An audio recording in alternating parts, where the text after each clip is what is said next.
대표님, 요즘에 경기가 진짜 어려워요. 직장인들은 희망퇴직 걱정도 진짜 많이 하시고, 자영업자분들은 매출 걱정, 먹고 사는 걱정 이런 거 엄청 많이 하시거든요. 대표님은 뭐 걱정 없으세요? 저라고 무슨 걱정이 없겠어요. 힘든 일이 있으면 또 좋은 일이 있을 거라 생각하면서 살고 있는 거고, 오늘 제가 좋아하는 단골집 왔으니까 소주 한잔 먹으면서 진솔한 얘기 한번 나누면 좋을 것 같아요.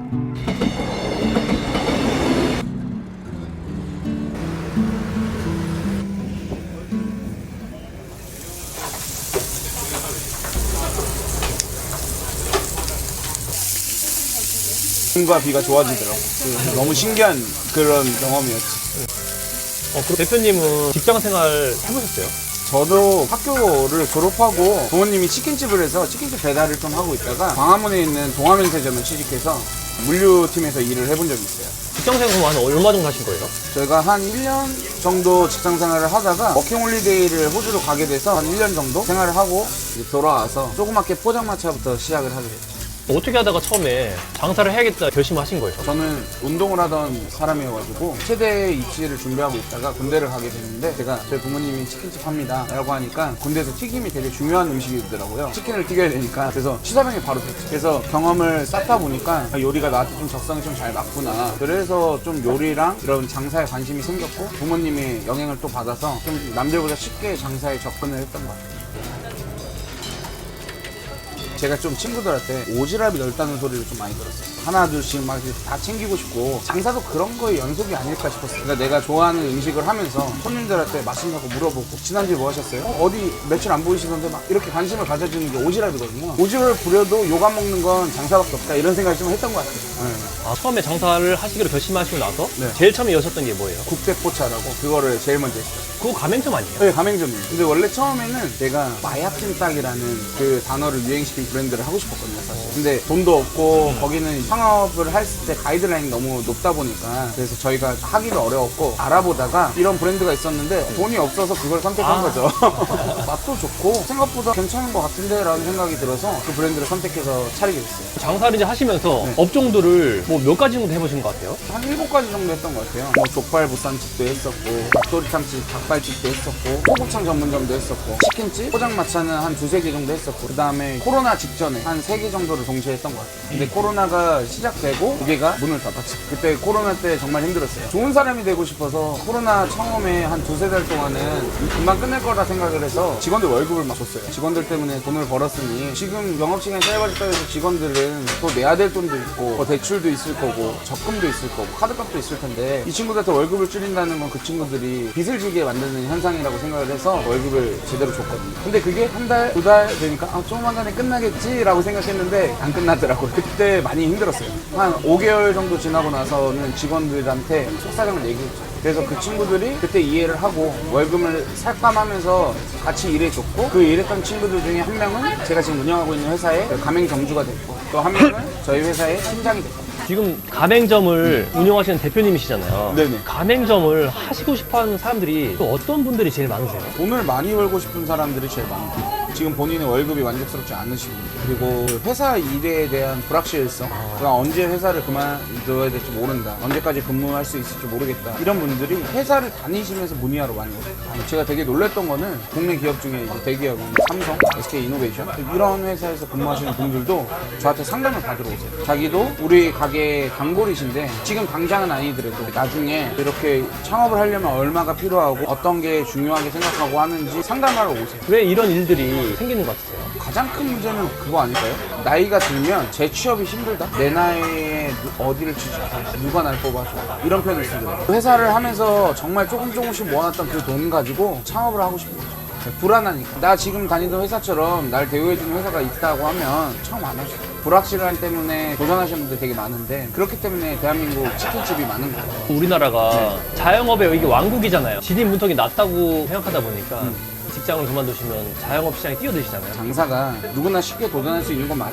근데 우리가 중요한 수치를 놓치고 있어요. 그러니까 대한민국에서 폐업하는 매장들을 생각해보면요, 창업하는 인원들보다 폐업하는 사람들의 속도가 더 빠를 수도 있어요. 장사를 한다는 거는 내 평생 벌어왔던 돈을 전부 다 올인해서 쏟아붓는 거잖아요. 목숨을 걸고 시작하는 건데 또 실제 이렇게 망하는 경우도 많다고 하니까 장사의 현실이라는 게 또 그만큼 쉬운 게 아니잖아요. 예를 들어서 저희 같은 고깃집 같은 경우는 손님한테 고기를 구워주는 시스템이면 온 손님들하고 응대를 해야 되고, 대화를 말을 해야 되고 고객에 설명을 해야 되고 사람들한테 계속 말을 걸어야 되는 역할인 거죠. 근데 내가 사람들이랑 대화하는 게 좀 부담스럽고 그런 용기가 안 나는 분들이 고깃집 창업하면 실패 확률이 커요. 근데 예를 들어 돈가스 집이나 음식을 맛있게 해서 갖다 드리면 손님들과 얘기할 이유는 없잖아요. 그런 걸로 선택하시는 거는 전 찬성해요. 장사를 하고 싶은 사람들의 성향에 따라서도 업종이 또 달라져야 되겠네요. 네, 당연하죠. 그렇기 때문에 장사를 선택하실 때는 기획을 하시고 선택을 하시기 전에 많은 고민을 하시고 선택하시는 게 맞는 거예요. 평생 벌어왔던 돈을 투자를 하는 거에 있어서 뭐 한 달? 한 곳? 제가 가맹 상담을 하면서도 느꼈던 게 고깃집에 가맹을 하고 싶어 하시는 분들은 고깃집만 보세요. 근데 저는 그거 잘못했다고 생각하거든요. 고깃집에서 근무를 해본 사람은 고깃집을 하고 싶어 라는 생각을 할 수 있지만 창업을 하고 싶은 분들이 왜 고깃집만 하고 싶은지 이해를 못 하겠어요. 본인의 성향이 고깃집에 맞는지 포장마차나 술집에 맞는지 아니면 술을 안 파는 뭐 분식집이나 한식집이나 여러 가지 선택의 폭이 많잖아요. 그게 좀 안타까워 사실.